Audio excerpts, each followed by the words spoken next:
Hello दोस्तों, आज अपन करने वाले रिएक्शन मेरठ के एक सत्य हत्याकांड पर, जिसको कार्टून के माध्यम से दर्शाया गया है। कार्टून कहानियाँ ऑफिशियल इस चैनल के माध्यम से। तो चलो देखते हैं।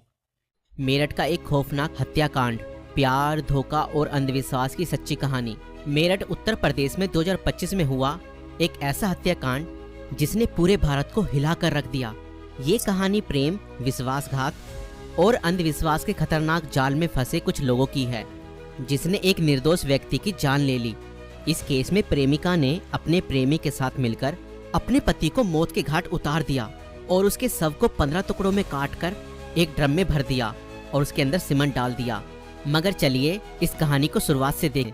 2016 में मेरठ निवासी सौरभ राजपूत की मुलाकात मुस्कान रस्तोगी से हुई। अच्छा, तो सौरभ मुस्कान को 2016 में मिला था।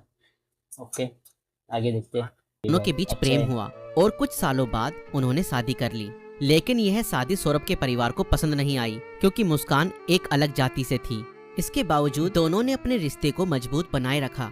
सौरभ मर्चेंट नेवी में जॉब करते थे और लंदन में पोस्टेड थे। शादी के कुछ समय बाद सौरभ लंदन चले गए, जबकि मुस्कान अपनी बेटी के साथ मेरठ में रहने लगी। इस दौरान उनकी जिंदगी में एक तीसरा व्यक्ति साहिल शुक्ला आया, जो मुस्कान को पहले से ही जानता था। सौरभ के लंदन में रहने के कारण मुस्कान की नजदीकियां साहिल से बढ़ने लगी। साहिल, जो पहले से ही मुस्कान को पसंद करता था, अब खुलकर उसके साथ वक्त बिताने लगा। मुस्कान ने उसे यह यकीन दिला दिया कि वह अपने पति के साथ खुश नहीं है और वह साहिल से सच्चा प्यार करती है। साहिल शुक्ला अंधविश्वासी प्रवृत्ति का था और आत्माओं, तंत्र मंत्र जैसी चीजों में विश्वास करता था। मुस्कान ने इस बात का फायदा उठाते हुए उसके लिए स्नैपचैट पर एक फर्जी अकाउंट बनाया, जिससे वह साहिल शुक्ला की मरी हुई मां के नाम से चैट करती थी। इस फर्जी अकाउंट से वह साहिल को यकीन दिलाने लगी कि उसकी मां की आत्मा मुस्कान को पसंद करती है और चाहती है कि वह दोनों साथ रहें। धीरे धीरे साहिल पूरी तरह से मुस्कान की बातों में फंस गया। मुस्कान ने उसे यह विश्वास दिलाया कि अगर वह उसके पति सौरभ को रास्ते से हटा दे तो वो दोनों एक साथ रह सकते हैं। साहिल अब पूरी तरह से मुस्कान के इशारों पर नाचने लगा था। मुस्कान और साहिल ने मिलकर सौरभ को मारने की साजिश रची। 4 मार्च 2025 को जब सौरभ लंदन से मेरठ अपनी पत्नी और बेटी से मिलने आया, तब मुस्कान ने सौरभ की फेवरेट सब्जी कोफ्तों में बेहोशी की दवाई मिलाकर खिला दी।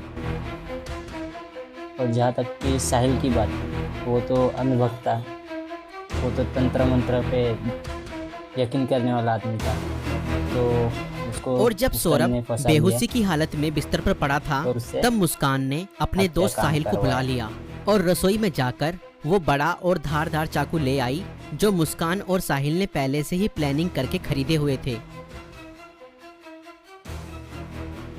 और करीब 20 मिनट तक साहिल ने मुस्कान को बताया कि कैसे उसे अपने पति का वध करना है।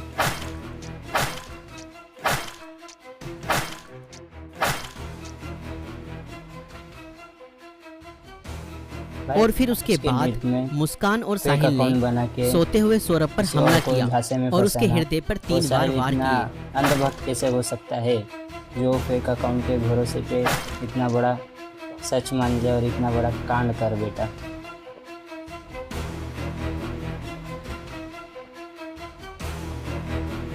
भाई क्या बात है, सोच के बहुत बुरा लग रहा है। और घर में पड़े कूलर को भी ऑन कर दिया ताकि उसकी आवाज किसी को भी ना सुनाई दे। जब उन्होंने सौरभ को खत्म कर दिया, उसके बाद वह उसकी बॉडी को बाथरूम में ले गए।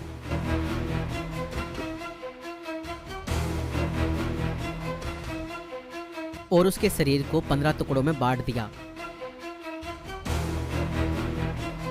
सौरभ को खत्म करने के बाद उन्हें इस बात की चिंता हुई कि अगर सब बरामद हो गया तो पुलिस उन तक जरूर पहुंच जाएगी।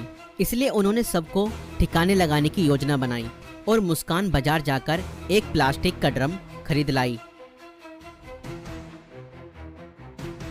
और मुस्कान और साहिल ने सौरभ के शव के टुकड़ों को उस प्लास्टिक ड्रम में डाल दिया और ऊपर से सीमेंट भी डाल दिया ताकि उसकी बॉडी की स्मेल बाहर ना जाए। और उसके बाद उन्होंने उस ड्रम को घर के एक कोने में रख दिया। इसके बाद मुस्कान और साहिल ने सौरभ के मोबाइल फोन से उसके सोशल मीडिया अकाउंट को एक्टिव रखा। उन्होंने सौरभ के अकाउंट से हिमाचल प्रदेश की शिमला की तस्वीरें और स्टोरीज पोस्ट की ताकि लोगों को लगे कि वह भाई, ये घूमने लोग गया इतना है। बड़ा उन्होंने उसकी हत्याकांड फैमिली करने के और बाद दोस्तों को यह यकीन घूमने दिलाने कैसे की चले कोशिश गए की इतने दूर? कि सौरभ जिंदा है समझ में नहीं और आता। बाहर यात्रा और कर इतना रहा है। इस confidence दौरान से, मुस्कान और confidence आता साहिल कहाँ खुद से भी भाई लोग? शिमला इन घूमने लोग के चले गए पास ताकि इतना अगर सब कोई करने के लोकेशन बाद ट्रैक भी। करे तो किसी को शक ना हो। लेकिन किसी भी अपराधी की तरह वह भी ज्यादा समय तक बच नहीं पाए। सौरभ के परिवार ने जब उससे संपर्क करने की कोशिश की और कोई जवाब नहीं मिला तो उन्हें शक हुआ। परिवार ने मेरठ पुलिस में गुमशुदा की रिपोर्ट दर्ज कराई। तो भाई फैमिली वालों को चिंता तो होगी, माँ बाप को। और इसी बीच मुस्कान ने अपने माता पिता को बताया कि शायद सौरभ का मर्डर हुआ है भाई, ये और उसके घर मुस्कान वालों तो ने ही अपने उसका माँ-बाप मर्डर से भी किया है। झूठ बोल रही है। मगर मुस्कान के पिता ने कहा, नहीं बेटा, किसी के भी घर वाले कितना ही नाराज हो जाएं तो भी ऐसा कदम अपने बेटे के लिए नहीं उठा सकते। बेटा मुझे सच सच बताओ, सौरभ कहाँ है? मुझे सच्चाई बताओ, मैं किसी से कुछ नहीं कहूँगा। और तब मुस्कान ने अपने पिता को बताया कि उसने और साहिल ने मिलकर सौरभ को ख़त्म कर दिया है। और इतना सुनते ही मुस्कान के पिता ने पुलिस को सारी खबर बता दी। मुस्कान के पापा ने सही किया पुलिस वाले को बताकर। और पुलिस ने तुरंत मुस्कान और साहिल को गिरफ्तार किया और उस प्लास्टिक ड्रम को भी बरामद किया जिसमें सौरभ के शव के टुकड़े थे। उस प्लास्टिक ड्रम को काटा गया और सौरभ के खलास शरीर के कर टुकड़ों को बरामद किया गया। इस खौफनाक हत्या मिस्ट्री का अंत पुलिस द्वारा हत्यारों की गिरफ्तारी के चलो साथ guys, हुआ। आपको अगर वीडियो पसंद पुलिस आया ने रहेगा मुस्कान तो और साहिल को लाइक गिरफ्तार और कर लिया। सब्सक्राइब दोनों करें। पर हत्या, साजिश और सबको